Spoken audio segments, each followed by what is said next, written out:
naglilingkod sa lahat ng Pilipino. Aliw Broadcasting Corporation noon hanggang ngayon, 73 taon sa Dagupan, 89.3 DWIZ. Nagbabalita ng tama, naglilingkod ng tama. Todo balita, Lunes hanggang Sabado, dito sa DWIZ-FM 89.3 News Radio Dagupan.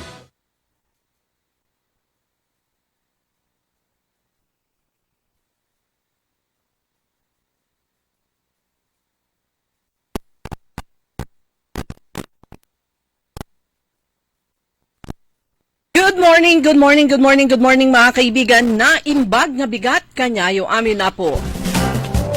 Araw ng Biyernes ngayon ay December 5 at oras na ng ating programang Todo Balita at Komentaryo sa DWIZ Dagupan. Muli tayo ay magkakasama-sama hanggang alas 6 ng umaga. Inyong maririnig mga balita kaganapan sa lalawigan ng Pangasinan, sa ibang bahagi ng bansa at sa ibayong dagat. Ang inyong katodo balita, ako si Liway Manantan, Iparagire. Ako naman si Susan Valdez Yadaw. Sa technical, kasama natin ka Aaron Richard Olanday. Sa ulo ng mga balita sa Balitang Nasyonal. Pagbibitiw ni Singson, hindi makakaapekto sa ICI ayon sa palasyo. Todo balita. Maximum sales suggested retail price sa baboy at carrots ilalarga na. Todo balita. Pangulong Marcos inihalin tulad ang korupsyon sa cancer. Todo balita. Manibela 3 araw titigil pasada versus Kotong. Todo balita. Publiko pinag-iingat sa mga peking gamot, bakuna sa online. Todo balita. Sandro Marcos kinasahan ICI probe. Todo balita. Sa balitang lokal na pamahalaan ng San Carlos nagpasalamat sa bagong new patient transport vehicle galing sa PAGCOR. Todo balita. Pagpupugay sa mga overseas Filipinos and workers family associations at migrant desk officers. Puto Festival ng Bayan ng Kalasyaw aarangkada ngayong araw. Todo balita. 22 mula sa higit 100 job seekers hired on the spot. Todo balita. Sa balitang pampalakasan, Philippine Aquatics Incorporated. Ang team para sa Bangkok, positibo sa magandang laban. Todo balita. At ngayon sa detalye ng ating mga balita. Siniguro ng palasyo na hindi maapektuhan ang trabaho ng Independent Commission for Infrastructure o ICI sa pagbibitiw ni dating Department of Public Works and Highway Secretary Rogelio Babes Singson. Ito ang tiniyak ni Palace Press Officer Attorney Claire Castro matapos i-anunsyo ni Singson na magbibitiw sa pwesto dahil apektado na ang kanyang kalusugan dahil sa stress. Ayon kay Castro, hindi maapektuhan ang ginagawang trabaho ng ICI dahil marami ring magagaling ang itinalaga sa nasabing ICI. Naniniwala si Castro na nanatiling matatag ang ICI sa kanilang ginagawang trabaho at meron lamang malisyoso na sumakay agad para pahinain ang komisyon na siyang gustong mangyari ng mga iniimbestigahan, lalo na ang mga bagong pangalan na lumulutang at tagilid dahil sa katiwalian. Matatandaan na nauna nang nagbitiw sa ICI si Baguio City Mayor Benjamin Magalong dahil sa isyu ng dobleng posisyon nito bilang alkalde at bilang special advisor. Sa kaugnay na balita, nilinaw ni dating Department of Public Works and Highway Secretary Rogelio Babe Singson ang dahilan ng kanyang pagbibitiw sa Independent Commission for Infrastructure o ICI. Ito sa gitna ng iba't ibang ulat na lumalabas sa social media, kabilang ng umano'y hindi nagugustuhan ni Singson ang takbo ng investigasyon sa maanumalyang flood control projects. Sa press conference nitong Webes, sinabi ni Singson na ang pangunahing dahilan ng kanyang pag-resign bilang ICI Commissioner ay dahil sa medical condition. Dahil sa stressful work, sinabi ni Singson ang kanyang 77-year-old body cannot take it anymore. Aniya, labas-masok na siya sa ospital. Sumasalang sa medical examination at sa unang pagkakataon ng kanyang buhay ay pinaiinom na siya ng maintenance medication para sa puso, mataas na BP at kolesterol at iba pa. Dahil ang panisingson, hindi sanay ang kanyang pamilya sa sobrang stress at security para sa kanilang kaligtasan kung saan gusto na nilang bumalik sa normal na pamumuhay. Itinanggi rin ito na may natanggap siyang death threat kaya biglang nag-resign sa ICI. Anya, sa una pa lang ay kinausap na niya si ICI Chairman Andres Reyes na hanggang 3 months lang siya sa komisyon. Inihalin tulad ni Pangulong Ferdinand Marcos Jr. sa sakit na cancer ang problema sa korupsyon ng bansa. Sa pagharap ng Pangulo sa Malacanang Press Corps, sinabi ng Pangulo na dahil sa katiwalian ay maaari ang nagdurusa o marami ang nagdurusa kaya sinisimulan niyang linisin ang problema sa pamamagitan ng major surgery. Humingi ng dispensa ang Pangulo sa maraming Pilipinong naapektuhan ng katiwalian, particular ang dumanas ng mga matitinding pagbaha dahil sa palpak na flood control projects. Kaya panahon na para mawala ang talamak na problema na nagsimula 3 dekada na ang nakaraan. Aminado naman ang Pangulo na sadyang naging magulo at masakit ang mga pagbabagong ipinapatupad ng administrasyon dahil layunin nitong baguhin ang buong sistemang matagal ng pinaghaharian ng katiwalian. Matapang na humarap sa Independent Commission for Infrastructure ang anak ni Pangulong Ferdinand Marcos Jr. na si House Majority Leader at Ilocos Representative Sandro Marcos. Dumating si Marcos sa ICI headquarters sa Bonifacio Global City, Taguig, dakong 1:30 na hapon. Nagbigay muna ito ng maikling payag sa media kung saan kanyang pinaliwanag na walang inisyu sa kanyang subpina o kaya ay inimbestigahan siya ng komisyon. I would just like to say I came here on a voluntary basis so I could help ICI in their investigation with ni Marcos. I'm willing to give and tell the ICI anything that I might know over the investigation, dagdag pa niya. Humili ng closed door session si Representative Marcos na agad naman pinagbigyan na ICI. Ayon sa abogado ni Marcos, nais na mababatas na magbahagi ng impormasyon para makatulong sa investigasyon ng ICI. Matatandaan si Marcos ay kinaladkad ni dating Ako Bicol Party List Representative Saldico sa flood control scandal pero hindi naman pinatulan ng ICI ang video statement ng dating kongresista dahil wala umano itong halaga. Pinag-iingat ng Department of Health ang publiko laban sa mga peking gamot at bakuna na ipinagbibili online at maging ng mga hindi otorisadong sellers. Sa kanilang social media post, sinabi ng DOH na dapat na maging mapanuri ang publiko sa pagbili ng gamot dahil marami ang nabibiling peking gamot at iba pang produktong medikal at merkado. Paalala pa nito, huwag bilhin ang mga gamot kung may mali sa label o spelling nito at kakaiba ang itsura ng packaging.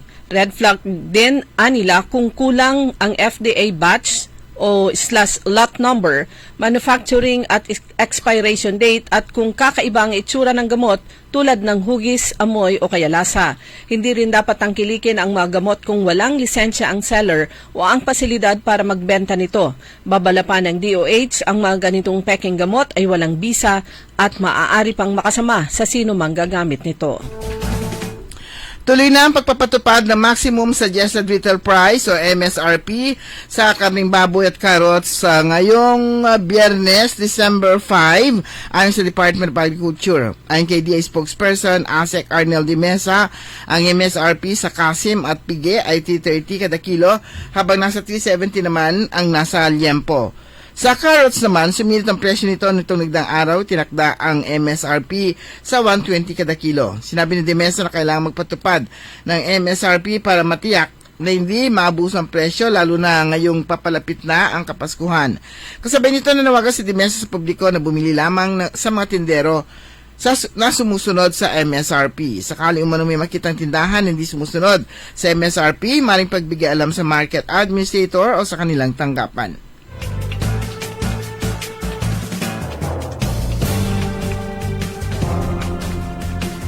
Sinuspinde ng LTO ng 90 days ang driver's license ng isang kilalang social media personality na driver at rehistradong may-ari ng Ford Expedition na sentro ng pagkalat ng video sa social media na nagpapakita ng ilang paglabag sa batas trapiko. Sa naturang viral na video, makikitang minamaneho ng vlogger na si alias Francis Leo Marcos o Norman Mangusin sa tunay na buhay ang sasakyang gamit ang peking plaka, hindi nakasuot ang seatbelt at gumagamit ng mobile phone habang nagmamaneho. Kaugnay nito ay natasan ng LTO Intelligence and Investigation Division sa East Avenue, Quezon City ang vlogger na magsumiti ng verified comment o explanation upang ipaliwanag kung bakit hindi siya dapat patawan ng mga kasong paglabag sa failure to attach authorized motor vehicle license plate, mandatory use of seatbelt, distracted driving, reckless driving at improper person to operate a motor vehicle. Itutulak ng Bureau of Immigration ang deportation ni Cao Cheng, 41 umano, isang importer ng mga luxury vehicles na mag-asawang contractor na sina Curly at Sara Diskaya. Ayon kay BI Commissioner Joel Anthony Biado, ibibiyahe na si Cheng sa kanilang pasilidad sa Bicutan, Taguig City kasunod ng pagkakadakip sa kanya ng LTO sa Makati City noong November 27 dahil sa obstruction of apprehension, illegal use of alias, false representation at willful misrepresentation. Ani Biado, ginamit umano ni Cheng ang pangalang Martin Xiao sa LTO records. He was found to have fraudulent acquired documents using a different name ang kay Biado. Sa lukuyan nakakulong si Cao sa Highway Patrol Group sa Camp Crame at ililipat sa BI Detention Facility sa Taguig matapos ng inquest. Maaari siyang ma-deport at ma-blacklist kapag napatunayang guilty. Pauwi na ng bansa ang 9 na Pinoy crew ng MV Eternity Sea na binihag ng Houthi rebels sa Red Sea noong Hulyo 7. Sa isang video message ni Pangulong Ferdinand Marcos Jr., sinabi nito na dumating na ang mga marino sa Oman mula sa Yemen nitong Miyerkules at sinalubong sila ng mga tauhan ng Philippine Embassy sa Muscat at Department of Migrant Workers. Nagpasalamat ang Pangulo sa Department of Foreign Affairs, Department of Migrant Workers at sa Philippine Embassy sa Oman at sa gobyerno ng Oman.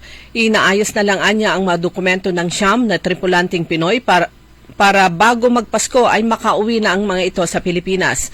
Nauna nang nakauwi ang 8 pang Pinoy crew ng MV Eternity Sea habang 3 ang pumanaw sa pag-atake at isa naman ang nawala. Dumako na tayo sa ating mga balita lokal. Kinilala at pinarangalan ng pamahalang panlalawigan ang mga natatanging OFWs, Family Associations at Migrant Desk Officers ng Pangasinan sa Bolon Awards 2025 sa pangunguna ng Pangasinan Peso at Pangasinan Migration and Development Council o PMDC. Narito ang mga nagwagi. Champion ang LGU Santo Tomas, first runner-up ang LGU Infanta, second runner-up LGU Villasis, third runner-up LGU Mangaldan at fourth runner-up LGU Calasiao. Sa ilalim ng pamumuno ni PMDC Chairman Governor Ramon Gico III, patuloy na kinikilalang kanilang mga inisyatiba, voluntaryong serbisyo at programa na nagpapaunlad sa kanilang komunidad. Sa lungsod ng San Carlos, lubos ang pasasalamat ng lokal na pamahalaan kay Congresswoman Rachel Arenas ng 3rd District at sa PAGCOR sa bagong patient transport vehicle ng lokal na pamahalaan. Lubos ang kanilang pasasalamat dahil ang ambulansya ay hindi maaprubahan ng PAGCOR kung hindi sa inisyatibo at pagtatrabaho ni Congresswoman Arenas. Ito ay isa na namang kasangkapan upang makapagbigay tayo ng maayos na serbisyo para sa ating minamahal na kababayan. Pahayag ni Mayor Ayoy Risuello. Sa kasalukuyan, nasa 20 hanggang 30 na pasyente araw-araw ang napapagserbisyuhan gamit ang libreng ambulance transport para sa mga kanilang mga kababayan na may sakit. Ito ay walang bayad at lubos na nakakatulong para sa mga pasyente naubos ang kanilang budget sa gastusin sa medical. Ibig sabihin, ayon sa lokal na pamahalaan, nasa 600 hanggang 900 na pasyente ang napagseserbisyuhan sa pamamagitan lamang ng maayos na transportation para sa may sakit na lubos na nangangailangan ng tulong. Patuloy na pinalalawak ng pamahalang palalawigan ng Pangasinan ang kanilang mahakbangin sa kalusugan at nutrisyon habang nagpulong ang mga miyembro ng Provincial Nutrition Commission o Committee sa kanilang year-end meeting noong December 3, 2025 upang maglahad ng mga update at tapusin ang mahakbang para sa 2026 Pangasinan Nutrition Action Plan. Sa Pangunan Provincial Health Office, ang pagpupulong ay nagsama-sama ang mga kinatawan mula sa Department of Trade and Industry, Department of Interior and Local Government, National Commission for Indigenous Peoples, DepEd, Schools Division Offices, World Vision at ilang mga tanggapang palalawigan para sa isang pinag-isang talakayan na patuloy na panghihimasok sa kalusugan sa mga komunidad at paaralan. Ang mga programang kasalukuyan nakikinabang sa mga pamilya at mag-aaral sa buong lalawigan tulad ng Healthy Learning Institutions, programs para sa Malas Mali School, ang Gicosina Assisted Bantay Kalusugan Feeding Program, pinalawak na maternal child health services, gulayan sa paralan at mas malawak na health information campaign bukod sa iba pa ay ipinakita na lahat na naglalayong mapabuti ang community health literacy. Aarangkada ngayong araw ang Puto Festival sa bayan ng Calasiao. Simula na ng pinakamasarap, pinakamasaya at inaabangang pagdiriwang ng Puto Festival at sasalubungin ng mga residente o mga taga-Calasiao ang selebrasyon sa pamamagitan ng kulay at sigla sa gaganaping Puto Festival Motorcade. Mag-uumpisa mamaya alas 6:15 ng umaga. Samantala, sinabi ng lokal na pamahalaan na mananatiling bukas ang mga kalsadang dadaanan ng motorcade at nakaantabay ang mga traffic enforcer para gumabay naman sa mga motorista. Ilang mga kinatawan ng National Tobacco Administration na nakipagpulong sa Municipal Agriculture Office sa pangunguna ni Municipal Administrator Attorney Rodelyn Rahini Bidad patungkol sa pagpapalakas ng industriya ng tabako sa Bayambang.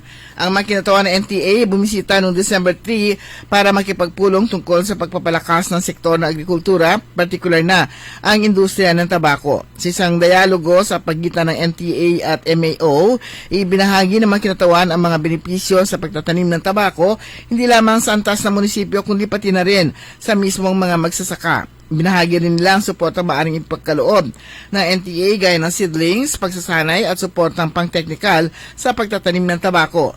Kasama rin sila pag-usapan ay tungkol sa tobacco excise tax na natatanggap ng mga munisipyo na mayroong produksyon ng tabako. Sa kabuuan, naging makabuluhan ang pagpupulong at nagsilbing daan upang higit pang mapagtibay ang ugnayan ng lokal na pamahalaan at NTA sa layuning mapabuti ang kabuhayan ng mga magsasaka at mapalago ang sektor ng agrikultura sa bayan ng Bayambang.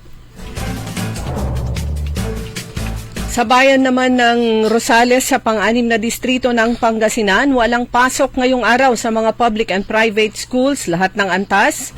Dahil naman sa suspendido kaugnay sa 2025 Glow Run for a Cause and Christmas Lighting Activity.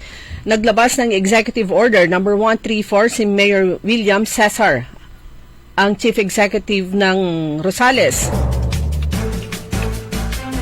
Nakasaad dito, the Municipality of Rosales will hold its 2025 Glow Run for a Cause and Christmas Lighting Activities, events expected to draw significant public participation and result in increased traffic and congestion in key areas of the municipality. Samantala, humihingi naman sila ng pangunawa sa mga motorista kung sakasakaling sila ay maantala dahil naman sa magiging traffic. Sa pamumuno ni Governor Ramon Gico III, Chairman ng Provincial Nutrition Committee, ang Pangasinan ay nag-iisa sa mga nangungunang gumaganap ng bansa sa pagpapatupad ng programang pangkalusugan at nutrisyon. Nakamit ng lalawigan ang National Bronze Award para sa kampyon ng kalusugan sa mga komunidad at kinilala bilang sa modelong lalawigan para sa matagumpay na pagpapatala ng 1.5 milyong Pangasinense sa PhilHealth Check-up. Isinusulong din ng lalawigan ang pagpapabuti ng sistema ng kalusugan, kabilang dito ang patuloy na modernisasyon ng lahat ng 14 na ospital nito, patuloy na paglulunsad ng mga advanced na kagamitang medikal at pagtatatag ng mga bagong pasilidad sa pangangalagang pangkalusugan upang matiyak ang mga malalayong barangay ay may mas mahusay na akses sa dekalidad na pangangalagang pangkalusugan. Ang mga pagsisikap nito ay sumasalamin sa pangmatagalang direksyon ng lalawigan upang bumuo ng isang mas malakas at mas tumutugon na sistema ng kalusugan at nutrisyon na nakaangkla sa pananaw nito na isang home of well-nourished and healthiest Pangasinenses. Dumako naman tayo sa mga balitang pampalakasan. Naniniwala ang Philippine Aquatics Incorporated na mag-uuwi ng medalya ang mga atletang isasabak nila sa 33rd Southeast Asian Games sa Bangkok, Thailand. Ayon kay Secretary General ng Philippine Aquatics Incorporated at swimming legend Eric Buhain, piling-pili ang delegasyon na binubuo ng mga swimmers, divers at mga koponan ng water polo at open water. Ipinapakita lamang nito kung gaano sila kahanda na makipagkompetensya sa pinakamalakas na rehiyon. Suportado ng Philippine Sports Commission at MVP Sports Foundation ang mga miyembro ng koponan na nakabase sa ibang bansa at nagpapatuloy sa pagsasanay sa Estados Unidos at Canada. Samantala, matapos ang ilang dagdag bawas ng mga players dahil sa kalituhan sa eligibility rules ay inihayag kahapon ng Samahang Basketball ng Pilipinas. Ang Gilas Pilipinas men's roster ay magdidepensa ng corona sa 33rd Southeast Asian Games. Ang huling mga isinama sa Final 12 line-up ng Gilas ay sina PBA Free Agent Center Justin Chua at NCAA Season 100 MVP Allen Liwag ng College of St. Benilde Blazers. Sumanyang kabuuan natin, newscast, sa ating todo balita at komentaryo. Inyo po mga tagapagbalita. Ako po si Susan Valdez Yadaw. Ako naman po si Liway Manantan Iparagire. Ang oras, alas 5:24 ng umaga.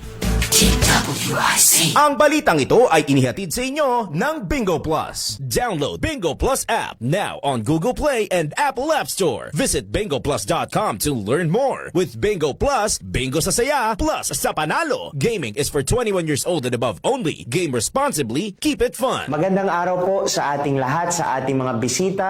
Inaanyayahan ko po kayo sa aming lungsod ng Alaminos para po mabisita at ma-experience ang ating mas pinagandang 100 Islands. Marami na pong pagbabago sa ating mga isla at sana makita namin kayo dito sa aming lungsod para po makapag-swimming, makapag-enjoy kasama ang inyong barkada at ang inyong pamilya. Tara na! Dito sa Alaminos City para sa ating 100 Islands. Ang patuloy na pagpapaganda sa 100 Islands National Park at lungsod ng Alaminos ay pinangungunahan ni Mayor Art Brian Celeste. High blood, salot, milyong-milyong katao na ang namamatay sanhi nito. Kaibigan, baka ikaw na ang susunod. At ni Mrs. Flor de Lisa Barbosa, ti Rosario, Santiago City. Agtawenak ti 63. Manungatawin nga aglutluto ako, tada karindiriyak. Mariknak agpipikal. Ti imimak iso nga nangagak ti radyo, dati agas nga pao di arko. Pinadas ko. Mayat mati epekto na. Duti food supplement nga napadpadasa ko. Awan ti epekto na. Dato'y pao di arko, idi nagtumarak, manungal daw lang, han nga agpipikal ti imakon. Awisen kay nga mangpadas, tapno may katmat, dagita rik-rik na inyo, saksakitin nyo. Kaya kaibigan, buhay mo'y ingatan. Mag-Aldrich Pau de Arco Herbal Capsule na para kalusugan mo ay garantisado. Hoy mga suki, hanap nyo ba ay mga murang bilihin, malinis at sariwang pagkain sa pang-araw-araw at handaan tuwing may okasyon? May suggestion kami sa iyo. Tayo na sa Macador Market na kung saan inyong mabibili ang mga mura, sariwa, malinis at ligtas na bilihin tulad ng karne ng baboy at baka, manok, isda, gulay at iba-ibang sangkap sa pagkain. Matatagpuan din sa Macador Market ang dry goods, groceries, eateries at fruit section. Kaya ano bang hinihintay nyo? Gawing bongga ang handa mo everyday with Macador Market.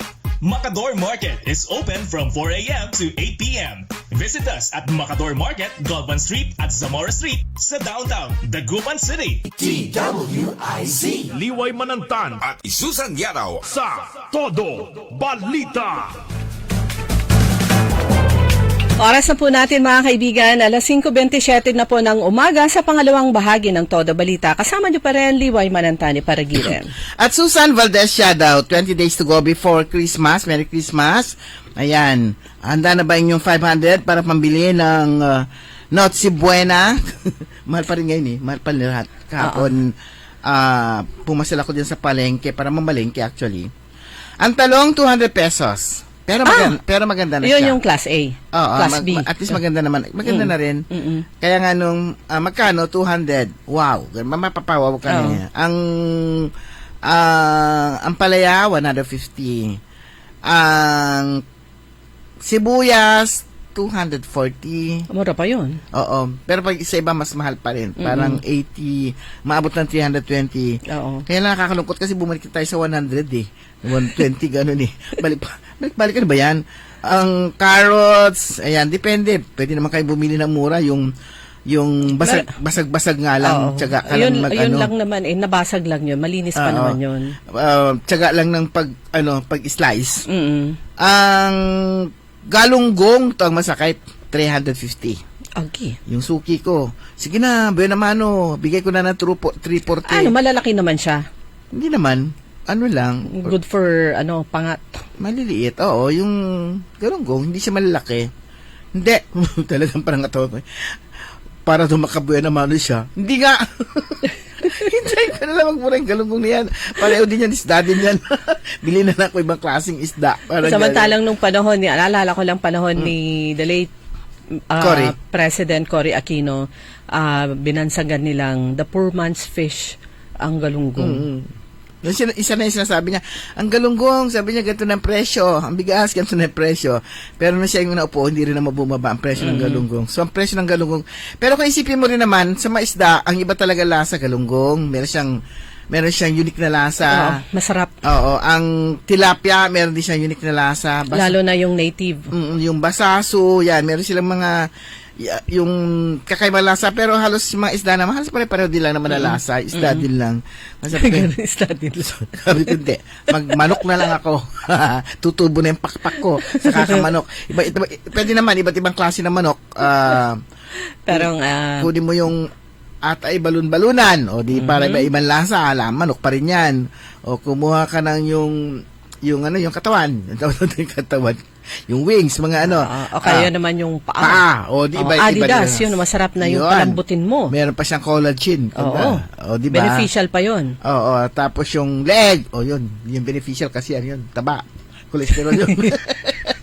Pero mas mura siya. Yan. Yung iba gustong-gusto nila yung pet. Oo. At saka may nabibiling puro pet. Ito naman yung iniihaw-ihaw. Sa mga ihaw-ihaw meron yan, iba't ibang parte. Doon sa mga yung sa frozen. Sa frozen meron talagang puro pet. Oo, yung mga yon. Matry nga yun. Kasi pit nga lang gusto mo, hindi puro pit na rin lang. Puro taba, no? Puro taba. So, yun yung yung presyo. Pero yung sabi, yung balita natin kanina na yung MSRP, yung suki ko, iba na yung presyo ng kasim, iba yung presyo ng belly, sumusunod na 330 na yung kasim at saka yung belly, like before. Pare-pareho. Kahit sa manok, di ba? Na-chop-chop nga, pero pareho lang yung presyo. Pare-pareho rin lang. Kumisan, hindi, meron yung mga kuleg-leg lang, di ba? Pero yung ginagawa nga nila, chopin nila kasama si leg. So, kasi ang possibility na mabenta yung leeg na yun yung sa nagtitinda ng mabuo.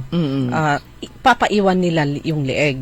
Pero meron yung mga vendors na sadyang ang kanilang mapaninda ay yung mga pang tusok-tusok, pang ihaw-ihaw. Yan, kung gusto nyong puro leg, ando naman. Pero kung yung nagbibenta ng mga whole chicken o kaya china-chop nila, ginagawa nila ng paraan na maisasama yung leeg. Sexy nito. Pero yun nga, mahal pa rin. Dati pag ganito panahon, kamatis makakabili ka na ng 20, 10, 1 kilo. O ngayon, wala pa mahal pa rin. Slice nyo ng manipis.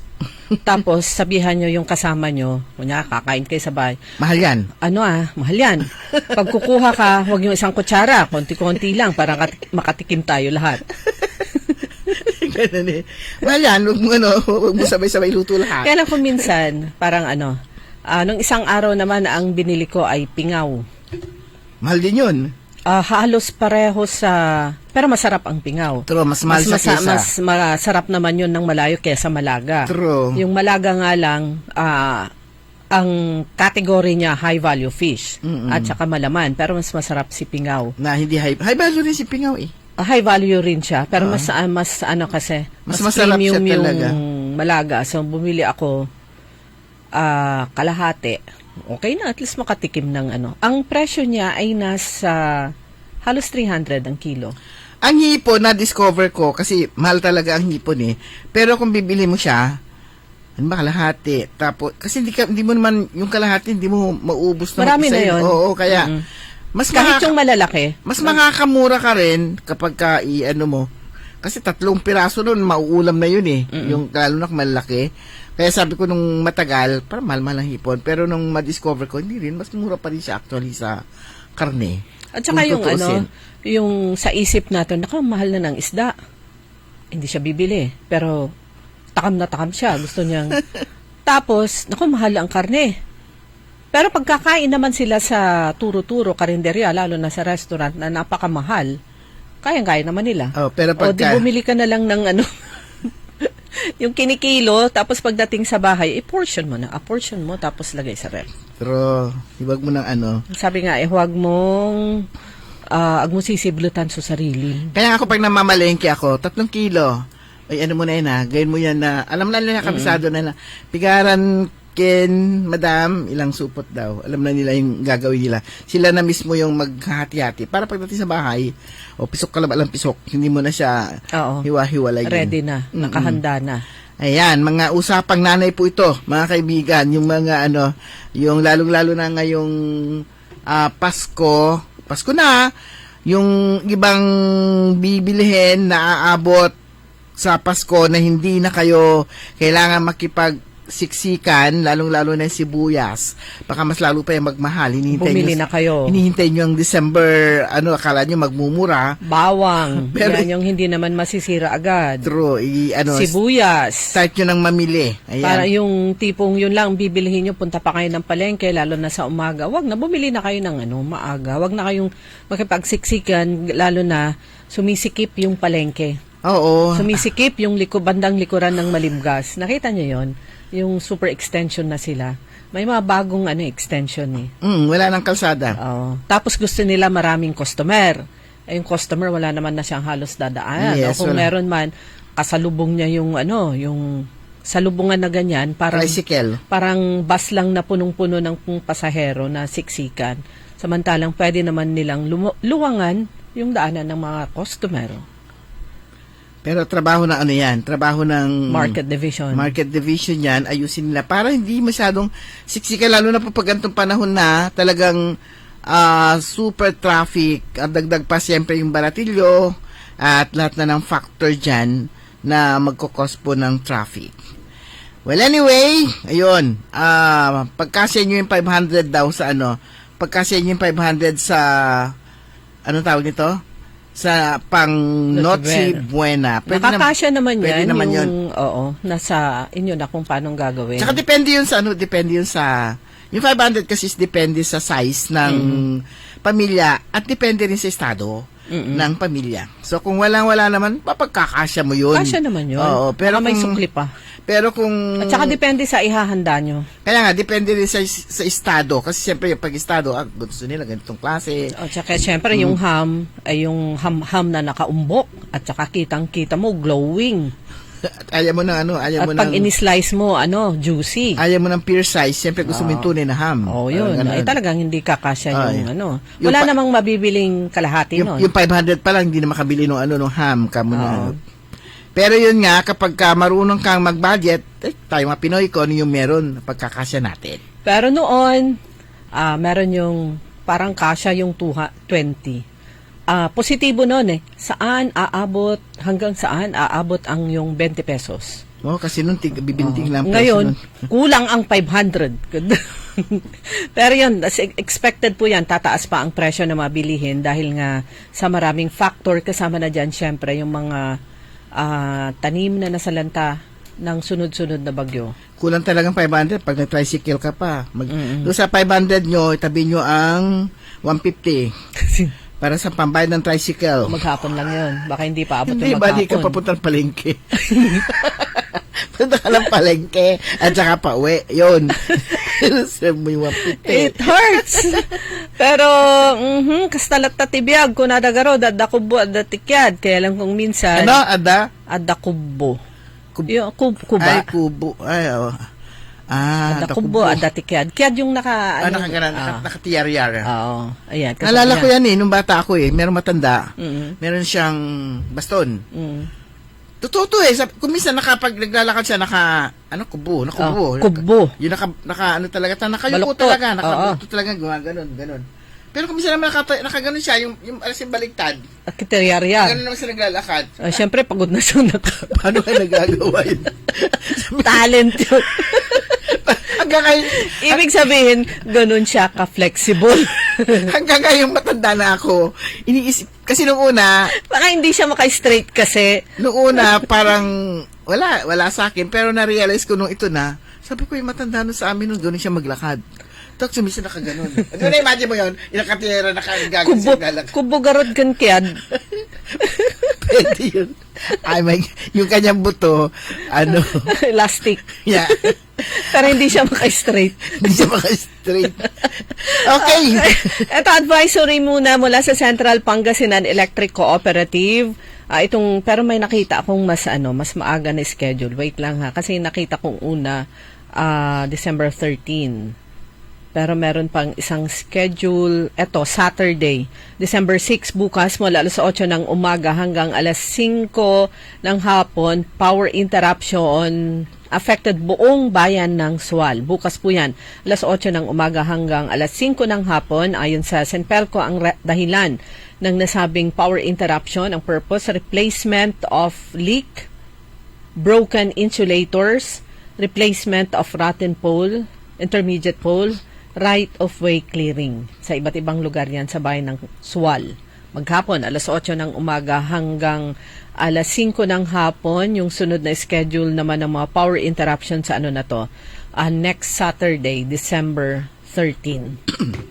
Speaking of decor, hinahanap ko yung isinyer sa atin ng kaibigan natin na pwedeng wag muna kayo magbayad ngayon. Ngayong buwan na to, wala daw disconnection. Parang nahagip ko rin yun. Ayun, hinahanap ko, pwede ko siya mahanap, pero ito na lang muna ang kanilang advisory. Avoid DIY modifications. Don't modify Christmas lights or tamper with plugs or wirings. Yan, pag yung mga Christmas tree, naman po natin yung mga cause ng mga sunog-sunog, wag daw nating i-modify yung mga Christmas lights or tamper with plugs or wiring. Ayan. Pero yung yung sinasabi nilang hindi sila magdi-disconnect ngayon o kahit na pwede hindi muna kayo magbayad ngayon, pagdating ng pagdating ng January, 2 buwan yung utang nyo. Oo. Pareho Kaya din. pag bayaran nyo na. Mas masakit din. Oo, maibawasan nyo na yung abala at saka yung sakit ng ulo. Use timers for Christmas lights. Timers help by avoiding lights being left on longer than needed. So, reducing unnecessary electricity use and making your daily lighting schedule consistent. Yun, meron pala yun. Para pag yung oras na, unuraplan bukor to. Siyempre, wala naman nang makakakita pag iilan na lang. And use the right decoration for indoor and outdoor. Mga safety tips ito kasi kapag malam naman natin na minsan may mga Paskong-Pasko, may sunog, Paskong-Pasko, ayan. So, kailangan kahit Pasko pa rin, nag-iingat pa rin po tayo, mga kaibigan. Congratulations po sa Barangay Council ng Barangay Pantal, headed by our Kapitana Julie. Sila ay tumanggap ng Galing Puok Award at isa sila sa mga awardees. Tinanggap nila ang nasabing award sa Malacanang Palace mismo. So, isa ang Barangay Pantal sa 10 natatanging barangay sa buong Pilipinas na kinilala ngayong taon. Una ko nakita yung video post ni Kagawad Owen Navarro. And then, nung awarding na, yan, yung mga kasama nila, magkakasama sila. Siyempre, kasama si pinangunahan niya ni Kapitana Julie dyan sa Barangay Pantal. And muli, congratulations. Ayan, marami pa rin mga mga isinasagawang mga tawag nito, mga jobs fair sa iba't ibang mga munisipalidad. Dito sa bayan ng Mangaldan, sa sinagawa nilang jobs, jobs fair bilang bahagi ng kanila ika-92nd anniversary ng DOLE 22 sa mahigit 100 na job seekers hired on the spot. Yun yung maganda mag-apply ka lang pag uwi mo, may trabaho ka na. Ayan, umuwing may ngiti sa kanilang mga mukha ang 22 na hired on the spot mula sa 109 na mga job seekers na lumahok sa jobs fair sa isang programa na lokal na pamahalaan ng mga Aldan. Katuwang Andole na nagdiwang ng ika-92nd year ng pagkakatatag kahapon sa Mangaldan Municipal Hall. So, uminog sa temang Tatak Dole sa Bagong Pilipinas, serbisyong tapat at nararapat para sa lahat ang pagdiriwang na anibersaryo ng Dole ngayong taon. Sa pangangasiwa ng peso, Mangaldan, naghanda ang mga participating companies and agencies na may daan-daang trabahong alok para sa mga job seekers ng bayan. So, yun. Lubos na nagpapasalamat ang LGU Mangaldan sa patuloy na gabay ng Dole Dagupan na pinangunahan ni Labor Employment Officer Lizelle Puson. Puson. Puson parang kaya tumigil ako Puson. Ikasama nga parang na blanco pansamantala. Bakit Puson? Ituloy ang balita. Layunin ng jobs fair na magbigay ng oportunidad sa mga mamamayan ng Mangaldan upang makahanap daw ng angkop na trabaho at makapagsimula ng bagong kabuhayan. So sa pamamagitan ng aktibidad na ito, inaasahang matutulungan ng mga individual na makapag-ambag sa ikaulad ng kanilang pamilya. Bukod dito, siyempre nagsisilbi itong hakbang ng pamahalang lokal upang mas mapalapit ang mga serbisyo at oportunidad sa komunidad na nagbibigay ng mas inklusibong pag-unlad para sa lahat. Samantala sa iba pang mga balita mga kaibigan, dumalo naman si Congresswoman Manay Gina De Venecia ng pang-apat na distrito ng Pangasinan sa Strategic Planning Workshop para sa chairship ng Pilipinas sa ASEAN Interparliamentary Assembly o AIPA 2026. Ang kanilang workshop ay ginanap sa People's Center Hall sa House of Representatives. Pinag-usapan na ang mga strategies at mga hakbang upang masiguro ang epektibong partisipasyon ng Pilipinas sa ASEAN Interparliamentary Assembly na magdadala ng mas maraming oportunidad at koneksyon para sa bansa at sa rehiyon. At ito naman, kamakailan dumalaw sa kanyang opisina ni Congresswoman Manay Gina De Venecia ang kinatawan ng Dagupan Electric Corporation o DECORP na sina Attorney Geraldine Baniked, Attorney Nimrod Camba at Maria Paz Serafika Kayabyab upang pagtibayin ang ugnayan para sa mas maayos, mas mabilis at maasahang serbisyo para naman sa PD4 dito sa District 4. Nung nakita ko yung mga pangalan nila, ako yung natuwa ang aking puso't nakita ko ulit yung kanilang mga pangalan. Si Attorney Geraldine Baniked at saka dating Provincial Legal Officer ng Lalawigan ng Pangasinan, si Attorney Nimrod Camba, dating Provincial Administrator. At sila na ay nasa DECORP.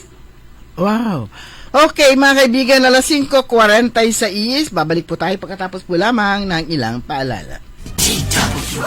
That time check was brought to you by ACS Manufacturing Corporation, ISO certified world-class quality. Ladies and gentlemen, the new face of your favorite restaurant in Dagupan City. The original party place in town. The Music Warehouse Club Dagupan City. No need to go to Manila's top bars like Silo and BSK Club. Dagupan has it all. Fully air-conditioned with free entrance, free parking, and restrooms for all. Doors open at 7 p.m. Do well, live well, and dress really well. Find us at Paris Street, Barangay Pogo, Chico. Contact us at 075-522-2617. Reserve your tables now. Kaya sabay natin paghandaan ang kinabukasan. Sa Fortune Life, maaasahan mo tapat ako sa aking pangako. Para sa compulsory insurance coverage for agency-hired migrant workers, Fortune Life Insurance. Securing your tomorrow today. Uy suki! Manaanap kayo na mamuran sa saliwan? Malinis tan sariwan panangan para at agaw-agaw yapon siya no walay okasyon? Walay suggestion meet si kayo. Galila at Macador Market. Yatiman, makasaliw na mamura. Sariwa, tan malinis, yasa saliwan niya karne na baboy tan baka. Manok, sira. Pising, tan nanduruman Ricardo para at panangan. Narumog yumat at Macador Market so saliwan na dry goods. Groceries, panangan, tan walamat so lakuan na prutas. Anthony Seren so alagaran nyo. Gawa yun nanduruma so konsayo agaw-agaw at Macador Market. Lukas agaw-agaw so Macador Market. Manlapon alas 4 at palbangon. Hanggang alas 8 yalabi. Bisita kila at Macador Market. Galvan tan Zamora Street. Jad Downtown at Syudad na Daguban. DWIZ Liway Manantan at Isusan Yadaw sa Todo Balita.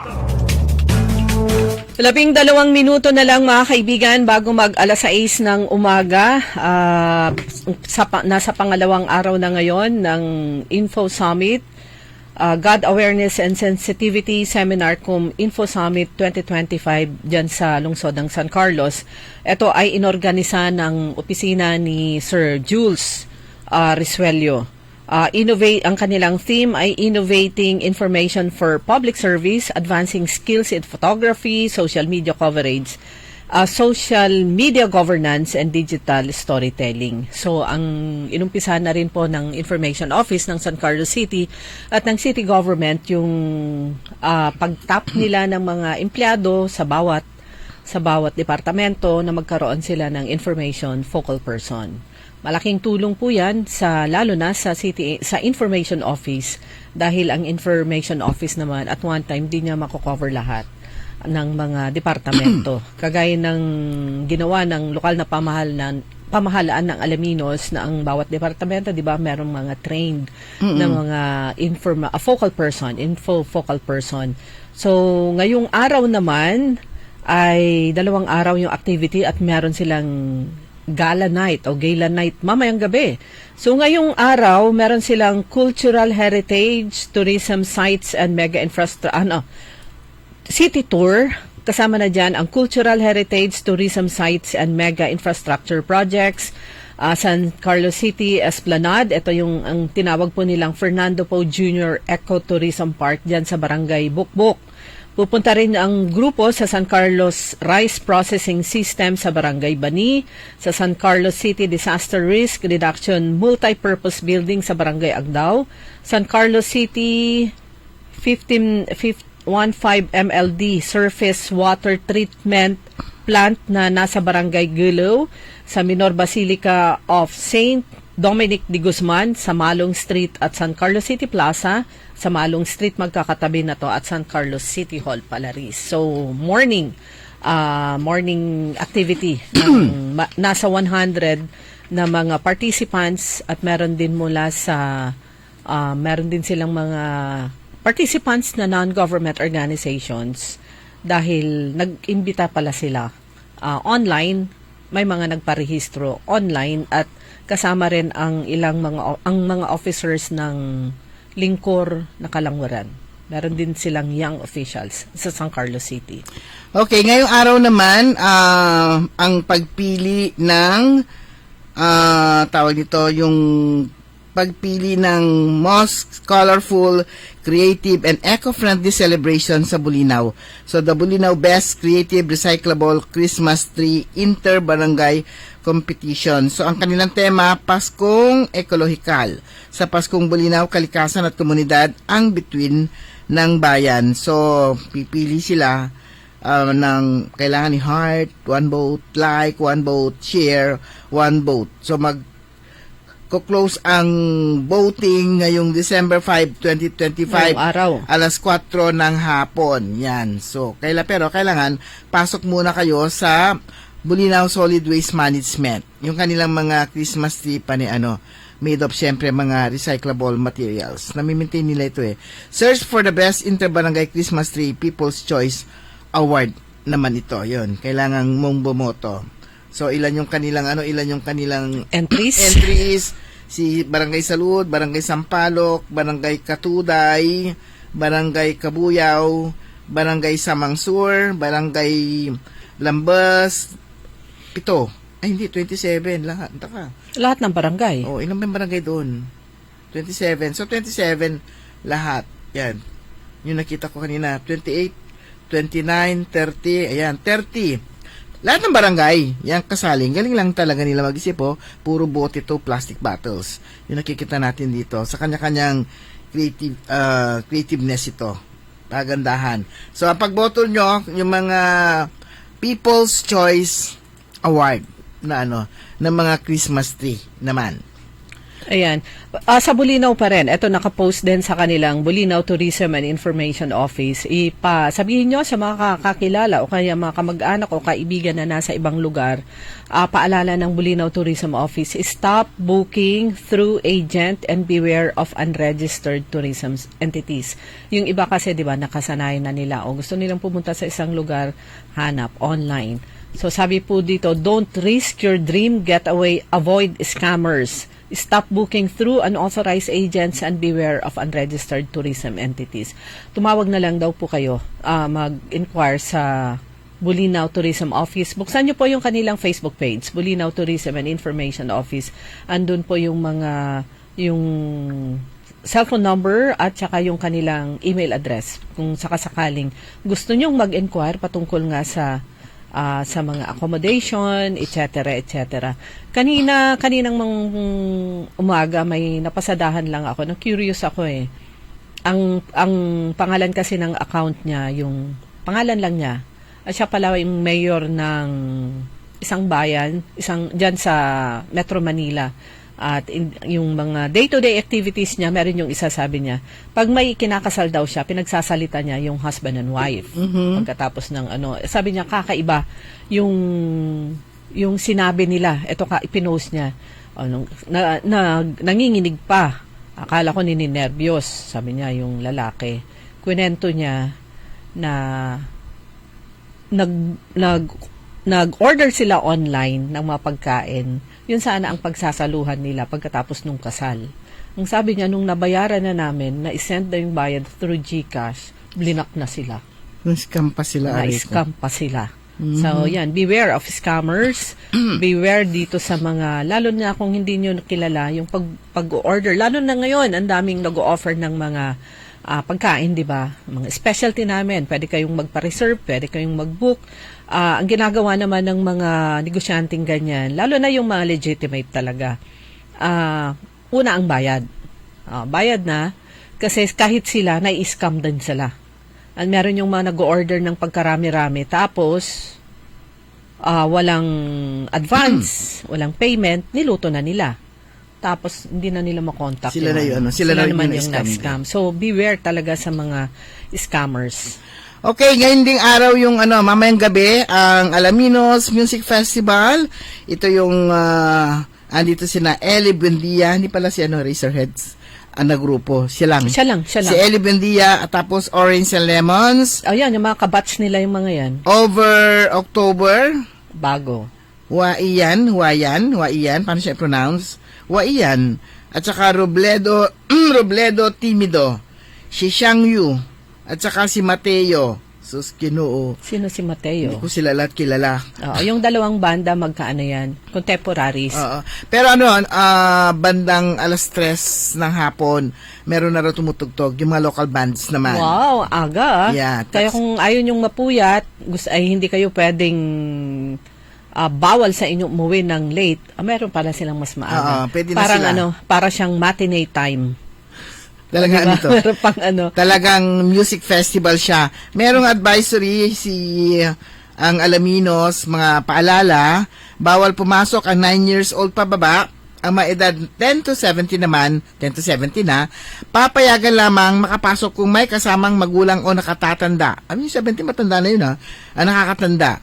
Mangyari magsuot ng angkop at disenteng kasuotan, sa alang-alang ang sariling kaligtasan at kalusugan sa lahat na oras, panatilihin ang kalinisan, itapon sa tamang mga basurahan ang inyong mga kalat, bawal tumungtong sa lamesa at upuan, maghagis ng mga bagay na nakakasakit tulad ng upuan, bote, grabe naman ito magbatuhan upuan, bote, bato at mga kalintulad nito. Alamin ang pinakamalapit na emergency exit mula sa inyong kinalalagyan at bawal magdala ng kahit na anong uri ng matatalim na bagay tulad ng kutsilyo, barbecue sticks, ballpen, payong at iba pang bagay na kahalintulad nito. Hindi rin pinapahintulutan ang pagdadala ng backpack o malalaking bag. Bawal din magdala ng anumang liquid containers gaya ng pabango at tubig. Wow! Bawal ang anumang uri ng paninigarilyo tulad ng e-cigarettes, vape, lighter, phosphor at kalintulad nito. Bawal magdala ng anumang uri ng droga, siyempre. At ang pagdadala ng baril at anumang uri ng pampasabog ay mahigpit na pinagbabawal. Bawal magdala ng anumang uri ng alagang hayop. Oy, bawal maawa naman kayo sa mga pets nyo. Drink responsibly at mag-enjoy tayong lahat. Mahigpit na pinagbabawal ang pagpapalipad ng drones sa concert grounds. Only authorized personnel are allowed to operate drones during the event. O nga naman, baka magkabangga-banggaan pa yung mga drones doon. Magkaroon pa ng, ng pangalan nito, head-on collision. So, libre ang concert, pero sa dami ng bawal, sigurado magiging mahigpit yung anos yun ba? Tapos, siyempre, ulubkin mo libre. Magiging mahigpit yung merong search and rescue operation sa katawan, sa mga dala nila. Oo. Ano lang yan po ay dapat lang dahil nga para sa kaligtasan ng lahat. Kasama na rin kaligtasan din ng mga yung mga nagbabantay. So pag pupunta pala doon, dapat ka lang, kung pwede sling bag na lang and cellphone. Be careful with your sling bag din. Di ba? Kasi baka yan, nakablot na. Oo. Yung body, anong pangalan nun? Kaya sling bag sa harap na lang, parang gano'n. Yung meron yung talagang nakadikit sa body. Yung gano'n. Oo. Mulmula ko talapago mo. Correct. Lagay yung iba. Alala ko yung lola ko. Yung pitaka niya nasa na. Nasa dudo. Nasa loob ng bra. Pero yun, ingat-ingat palagi, lalo na yung talagang meron yung gustong-gusto nilang manood, pumunta sa mga lugar na libre naman, gustong sumaya, dapat pag uwi nyo, masaya pa rin kayo. Ayan, at yung pailaw kagabi, dyan sa Alaminos, ay ang daming tao, grabe. Ang daming, talagang pagka mga ganito mga pailaw talaga lumalabas. Lahat ng mga nasa baryo, talagang traffic talaga, talagang napakaraming sumaksi nga dito sa yung lighting kagabi. At mamayang gabi, meron din, syempre before nung siguro sa kasagsagan ng, kasi mag-start na siya ng 3 o'clock, doon sa marami ng tao doon. Siguro pag dumilim na, alas 6, stop muna, stop! Kasi magla-lighting muna ng mga pailaw naman doon sa Lookup Wharf o Lookup Park para para sa tuloy-tuloy na pag-arangkada ng music festival. Good morning, shout out sa mga kasamahan kong security guard, sabi ni JM Ballesteros dito sa Superb Security Investigation. Salamat po, SG Vivar, SG Ballesteros, all SG na mga kasamahan niya. Saan yung superb na yun? Bugalyon Detachment. Kanto. Good morning, maraming salamat po. Ernesto Musada Jr., Oscar Dolormente, Annabel Tolentino, Bugayong, Mamataen Tropa, NDC Vian, good morning po. Si Achicora Aquino at Kuya Mar dyan sa Barangay Tubang. At syempre si Aaron Gracielda Matro ang Nanay Dading, Lulu Escosio, Zarlo Gonzales, Sir Napoleon ko, good morning. Si Aaron Aurea Arias de Guzman dyan sa Salapingaw, Braulio Gregorio Jr., Marilyn Arce. Annabel Tolentino nabanggit? Andi pa. Annabel Tolentino Bugayong. Saldi Daduya, Romeo Marinas, at si Madam Rosque, how are you? Glory Sanchez Maramba, Tom Alvendia Kalimlim, Randy Manawis. Ayan.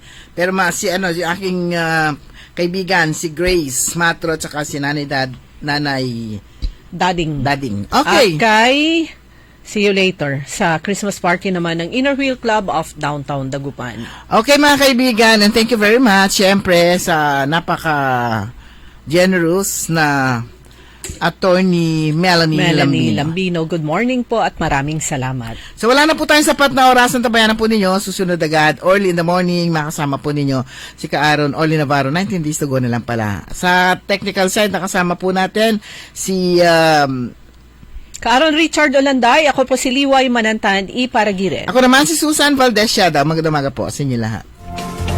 Sumainyo ang Todo Balita, Lunes hanggang Sabado dito sa DWIZ FM